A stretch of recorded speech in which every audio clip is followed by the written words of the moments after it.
Worried about your phone falling into the wrong hands? Samsung Remote Lock feature gives you peace of mind by letting you lock your phone screen instantly. No Google sign-in required.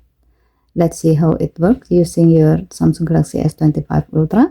First, go to Settings. Swipe down from the top right corner of the screen to open up the Quick Settings panel. And then tap Setting icon. Scroll down the screen to find Security and Privacy. Tap Security and Privacy. Tap Lost Device Protection. Next, tap Theft Protection. Under Screen Locking section, tap Remote Lock. Now toggle on Use Remote Lock.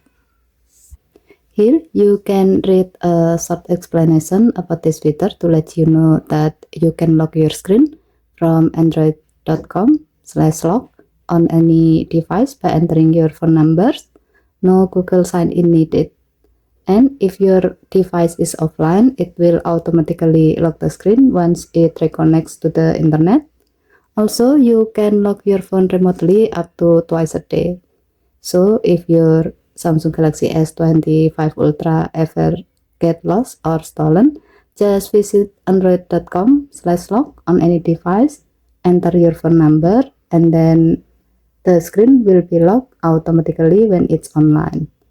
To unlock it later, just use your usual screen lock. Okay, thank you for watching. Please help to like and subscribe. Have a nice day.